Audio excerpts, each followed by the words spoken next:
Hello, everybody. Welcome to Championship predictions for round 29 with Sam on an assignment down in Plymouth last night for the Plymouth Burnley game. He's coming live in Technicolor from a Premier Inn somewhere in the southwest. Off the back of a defeat, Sam, it wasn't vintage stuff. No correct scorelines for us. I took it 7-6. It's a bit of a jammy victory for me because I had Millwall and Cardiff to draw 0-0, and there was an equaliser in the 98th minute of that game, which kind of swung it. But that makes the weekly 13 Sam, 12 to me. And it's 210 Sam, 204 Ben in the aggregate. Good morning, Sam, in beautiful Plymouth.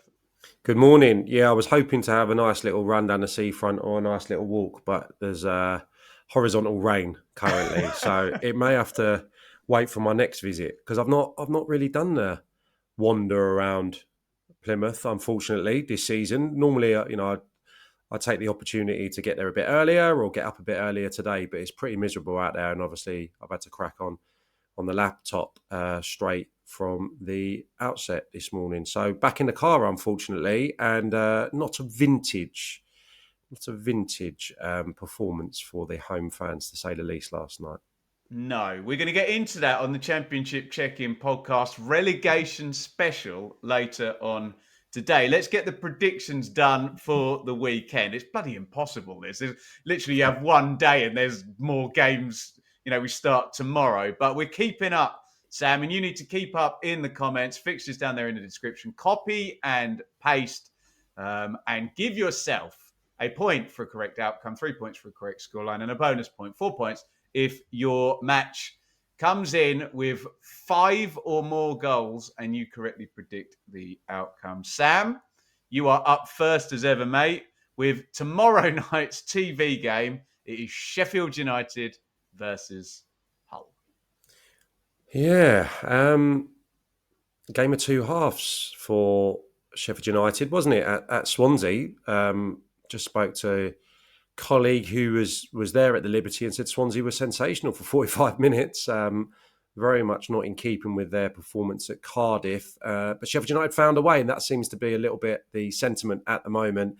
Maybe not as impressive as Leeds, and certainly probably not as cohesive as Burnley across the whole 11 and all the departments right now, but accumulating strength in depth there, which is what Chris Wilder called for, and still getting results. And I can see nothing but a home win here. Hull improved late on against QPR, but not enough to get anything. I will go for a 3-1 Sheffield United victory. So you're leaving me the clean sheet open, Sam. Is this mind games early on in the show? I just don't want to be too harsh. And I'm just like, in the back of my mind, I'm just thinking Ruben Sellers is good. He's a good manager and things shall improve there, but not sufficiently enough to get anything here. So you won't blame me for taking a clean sheet then. No, no worries. I'm going to double you up. Sheffield United 2, Hull 0. And these teams at the top and their home form is just absurd. On Saturday lunchtime, it's one of the earlies, Luton versus Millwall. I am up first. This is a hard one to call. We think Matt Bloomfield will probably start getting things right at home before it falls away. We're certainly talking about mentality and psychology in the away games. I might play a draw in this one, Sam. I think it might be an unhelpful draw, really, for both of them, frankly. I can't see Millwall winning. I don't know if you agree with that, but I'm going to sit on the fence, mate. I'm going to take a 1-1. Luton 1, Millwall 1. Yeah, I'd have probably gone down that route. I was going to say, coming into this game in terms of the squad, maybe slightly bigger issues with Millwall, given that they lost Leonard and McNamara, I think, in a matter of minutes the other day. So they're going to be a little patched up defensively. No SA, obviously some young players catching the eye for them, but a difficult game maybe for some young players potentially here, given the atmosphere that can be created. Big game. I'm going to go for Luton. It's not going to be vintage. I'm going to go for Luton by 1-0. But I might have had the 1-1. So you forced my Yeah, hand. fair. Norwich, Swansea, Sam, and I can report Josh Sargent back on the bench for Norwich last night. Yeah, obviously defeated at Ellen Road. I think we both predicted that. But yeah, Swansea are just so difficult to get a read on. I thought they were so disappointing in that game at Cardiff. There's been some away victories. I think they've won 3 games by 2-1 or maybe 4 even, Swansea. So they can get it done away from home just when you're doubting them. But I'd have to go for Norwich here. Let's go for good fun in East Anglia. 3-2 Norwich. Sam's played for the bonus point. I think I'm going to double you up. I think I'm going to go both teams to score home win. So it's either going to be a 3-1 or a 2-1 for me. I just think home advantage will swing this one for Norwich. So I will take a 2-1. Norwich 2, Swansea 1. Stoke versus Oxford. I mean, no one can back against Oxford at the moment, so I'm assuming we're not having a Stoke win. Mark Robbins was pretty scathing in his post-match, Sam, from the Pompey game, talking about, people heading it and kicking it and managing the pitch and didn't play Fratton well enough last night. I think Gary Rowett would love a draw in this one. I might even nil it, Sam. 0-0. Yeah, I'm on the same page as you today, mate. But so that leaves it open. I think Oxford are good for a point here. Yeah, so I think a stalemate, albeit I don't know if a stalemate can be 1-1. Have I just contradicted myself? You know what I I don't mean. think so. No, I know exactly what you mean. Yeah. 1-1. Another one for Nathan Lowe. Oxford to get one, possibly from a set piece, given the way that their goals came against Luton, but on such a good run and Stoke not a cohesive unit yet under Mark Robbins, I'll take the draw as well. Can I just give you a big up? You had Kieran Brown in one of your teams of the season ages ago, and I was like, really? I'm not seeing that, and I can see it now. So fair I don't play. know, You were, mate. He's not been in many people's team. Oh, yeah, maybe in this renaissance yeah. results-wise under Gary Rowett, but I think they probably collectively all lost their way a little bit as a defensive unit. But good to see one of my guys back thriving. Yeah, amen. Right, Bristol City versus Blackburn. Ooh, I think they won winning 8.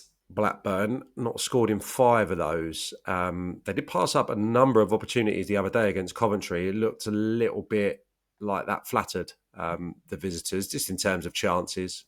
Certainly before Coventry got their nose in front. I'm going to go for Bristol City here.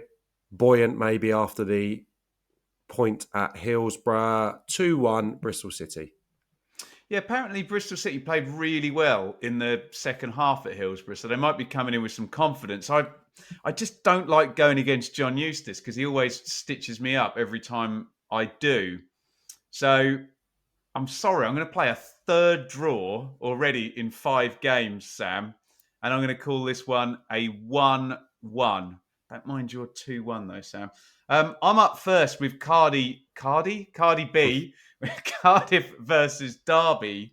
I've got to call this one as a home win, Sam. I'm liking. They've kind of gone. Cardiff have gone new manager bounce flop, and they're kind of back in form again now, picking up points. And Derby, especially. I mean, you're going to talk on the check-in podcast with a lot more authority on Derby than I, but Paul Warne looks very deflated. They've got no centre-backs, have they? I don't think the transfer window's working out quite how they want it to. So all's not well at Derby, but hold that thought for the check-in podcast.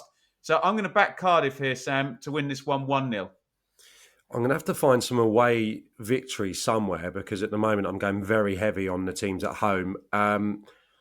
Yeah, I thought Cardiff were really effective against Swansea, just winning second balls. If they don't get hold of the first pass into the front players, they just kind of all get round the second one. They're physical. They can put you under pressure for spells. And Derby are just down to the bare bones defensively. I covered their game on Tuesday, and obviously no Cashin, no Nelson, no Phillips.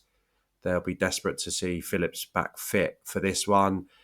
Oh, I don't love Cardiff, but I think they could be a decent match for them physically, Derby. So for that reason, I can see goals. 1-1. 1-1. Coventry versus Watford, Sam. Yeah, 2 wins on the spin, isn't it now for Cov? Watford been not as good away from home, albeit they did win recently at somewhere. Cardiff, was it? Maybe last time out. I'm going to go for another home win, and I'm going to go for a home win in the mould of a 2-0 Coventry City home win, third on the spin. That's a scribble for me, mate, because not only is it back-to-back wins for Coventry, it's back-to-back clean sheets. So I was going to back the clean sheet as well. But I do like Coventry to score twice, Sam. And I don't know, from what Lampard was saying about Ellis Sims, I think that might be a good partnership. I think he might be a good manager to bring the best out of Sims. So I'm expecting a goal-scoring run from Sims. So I'm going to change my mind on the clean sheet, but I am going to go for the 9-point week for Cov, and I'm going to go Coventry 2, Watford 1. It's Preston v Middlesbrough, and this might be the most difficult one on the page, I think, Sam, because you said, who did you say earlier? It's hard to get a read on Swansea. It's hard to get a read on these two. I think maybe we underestimate Preston a little bit and we overestimate Boro a little bit. I think if they both play to their max, it's both teams to score on a Boro win. But are Boro going to do that? Oh, I always trust Boro and they let me down, but I'm going to do it again. Preston 1, Middlesbrough 3, and I know you love Doak. Maybe a sign-off goal for Doak before his agent gets busy for the last week of the window. Yeah, I'm sorry, North End fans, but I just need to get an away win in there. I know that's not probably how this should be done. This is the only one I can see on this first page. Preston are really improving and picking up some good results. I just think, like you say, Middlesbrough have got the capability, especially in those front players.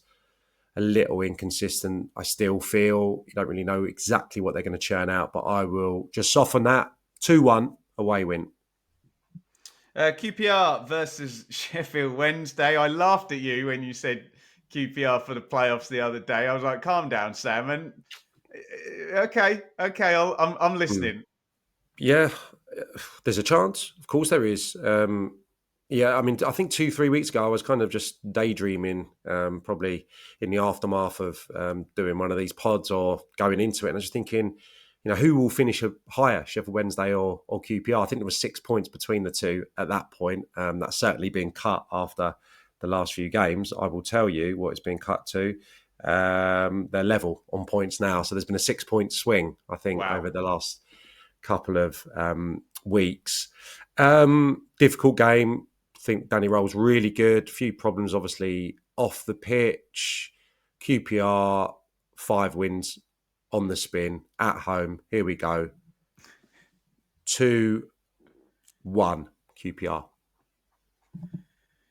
I think I'm going to take Desmond. I know I'm so draw heavy. Don't mind it. Don't mind it.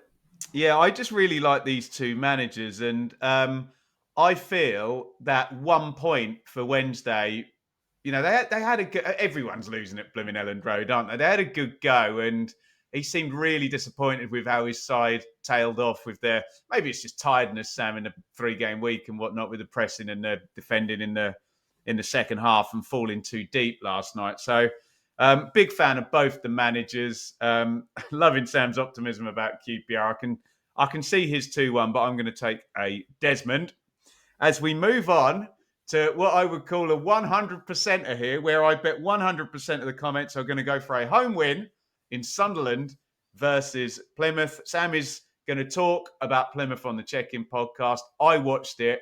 It was uncomfortable and painful to watch Plymouth last night. Sunderland are the exact opposite, really efficient, really well coached, in a really good moment.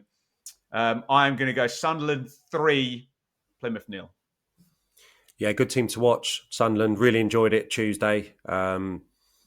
Variation in the game, front 2 at the moment, so they can go a little bit longer if it's not on to play. I think the instruction to Patterson is to try and play short, and they play some lovely patterns of play. So play a lot there. But yeah, and they've got some lovely players, Lefay, to add to Bellingham and Rigg. Rigg shown flashes again. He's had a bit of a disappointing few weeks, but yeah, loads to like about them. Do I go 2-0 or do I go 4-0? That's my conundrum that's presented. I will go 2-0. I will go for Plymouth Argyle to put up something of a fight, but still to be outclassed. West Brom versus Pompey in pretty good form. Yeah, well, I'm thinking narrow home win or a draw, and I think I'm going to go for the latter. I just think it may take a little bit of time for Tony Mowbray to get fully going there. And yeah, Portsmouth are tremendous at home at the moment and recording some thumping wins and not really translating to the away form. But maybe just because of the change at West Brom, they can get something here. I will go for a 2-2. And I'm surprising myself saying it. Yeah, but Mowbray's always been both teams to score high scoring, attacking, high margin, hasn't he? So I don't see Portsmouth going there and winning. I don't mind your draw. I might take the home win in this one because my understanding is they're leveraging Fratton Park in a very certain way, and I love it. But they're not going to be able to do the things they're doing away from home that they're doing at home. If you know what I mean, I've probably butchered the way I've said that. So I'm going to hack off one of the Pompey goals, although we keep talking about a good front four there for Pompey. And I'm going to go West Brom 2, Portsmouth 1, which means very annoyingly, I'm up first for a massive game here. Burnley versus Leeds United on Monday night. This should be absolutely brilliant, but it should be very tense, very competitive, and probably very low margin. Sam, I think a lot of people are going to be under 1.5 goals on this one, aren't they? I think Leeds are better than Burnley. I think home advantage means something. But if you look, Burnley have had a lot of home draws. I know they're undefeated. I think there is revenge here for Leeds' defeat to Burnley at Elland Road. So you can see where I'm going with this, Sam, because I said under 1.5. I'm going to say Burnley 0, Leeds 1. That was my hunch. Can I make a counter argument? I think Burnley and Leeds right now is where I'd go if I was pushed for the automatic positions. But Sheffield United was my fancy at the start of the season when everyone was writing them off. So I'm a little bit conflicted. I kind of agree with you. Has anyone gone to Turf Moor and won this season, though? No, and so it's 7 and 6, either 7 wins and 6 draws or 6 wins and 7 draws, something like that. I mean, it's They've either going to be dropped a lot of points there, Sam. Yeah, bore draw and really frustrate the watching millions, or a narrow Leeds away win. I'm going to double you up. I don't know why. Burnley won at Leeds. I'm just going to flip it. Burnley 1, Leeds 2. Love it. Get in the comments, guys. That is your round 29 predictions. Copy and paste down there from the description. As always, 1 point for a correct outcome, home away or draw, 3 points for a correct scoreline. We've been very conservative, Sam. Only 1 bonus point played for. Sam's gone Norwich 3, Swansea 2. If your game has got 5 or more goals, give yourself a bonus point. We're going to wrap this up quickly because Sam's got 4 hours to drive home. We will see you later on the Championship Check-In podcast.